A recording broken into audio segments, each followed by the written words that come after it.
Hello friends, কেমন আছেন? নিশ্চয়ই ভালো। ফ্রেন্ডস, আজ আমি আপনাদের জন্য নিয়ে এসেছি ছোট মাছের চচ্চড়ির একটা রেসিপি। এটা স্পেশালি আমার মা রান্না করেছে আর খেতে অনেক দারুণ।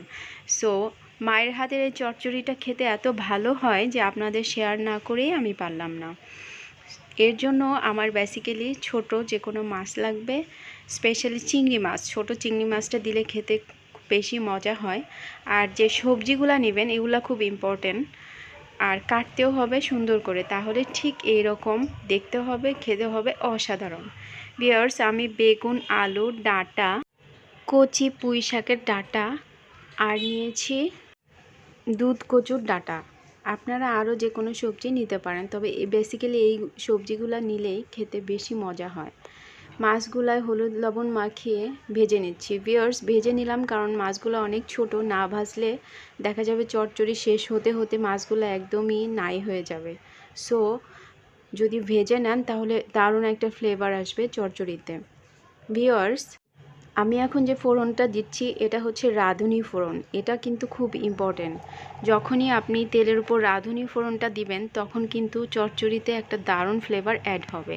সো ফোড়ন দেওয়ার পরেই সবজিগুলো দিয়ে পরিমাণ মতো লবণ আর মরিচ দিবেন। সামান্য পরিমাণ হলুদ অ্যাড করছি। দেন একটু নেড়ে চেড়ে কিছুক্ষণের জন্য ঢেকে দিব। ভিউয়ার্স, আমি যা যা সবজি দিয়েছি এগুলা দিয়ে রান্না করলেই চচ্চড়ি খেতে খুব বেশি মজা হয়। সো আপনারা গাজর স্কিপ করবেন, গাজর দিলে টেস্টটা একটু আলাদা হয়ে যাবে।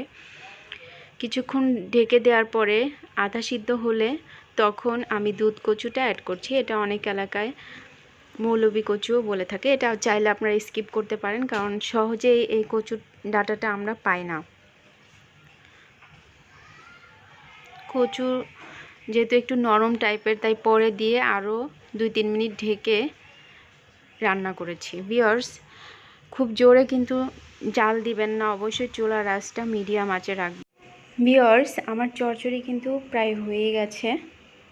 তো ভালো করে পানি শুকিয়ে গেলে আস্তে আস্তে চুলার আঁচ আরও কমিয়ে দেন নাড়তে হবে। দেখেন একদম রেডি হয়ে গেছে এখন আমি ভেজে রাখা মাছগুলো অ্যাড করব। মাছ দেওয়ার পরে ঠিক 2-3 মিনিট আবার একটু নাড়াচাড়া করব। দেন আমার চচ্চড়ি রেডি হয়ে যাবে। ভিউয়ার্স, মাছ দেওয়ার পরে একটু আস্তে আস্তে নাড়বেন আর চুলার আঁচ খুব লো রাখবেন। এই সময় নেড়ে চেড়ে ভালো করে মাছগুলো সবজির সাথে মিক্সড করে দেবেন। ভিউয়ার্স, আমার রান্না হয়ে গেছে। দেখেন কি সুন্দর দেখতে হয়েছে আর দারুণ একটা ফ্লেভার আসছে। ভিউয়ার্স, চিংড়ি মাছ ভাজলে কিন্তু একটা আলাদা ফ্লেভার আসে, এজন্য আমি ভালো করে মাছগুলো ভেজে নিয়েছি। তো আপনারা এইভাবে ট্রাই করুন, আশা করি আপনাদের খুবই ভালো লাগবে। পেঁয়াজ খেতে চাইলে তেলের মধ্যে রাঁধুনি ফোড়ন দিয়ে তারপরে পেঁয়াজ দিয়ে একটু নেড়ে চেড়ে দেন সবজি দিয়ে এই প্রসেসে করতে পারেন। আশা করি ওটাও ভালো লাগবে। ভালো থাকবেন ফ্রেন্ড।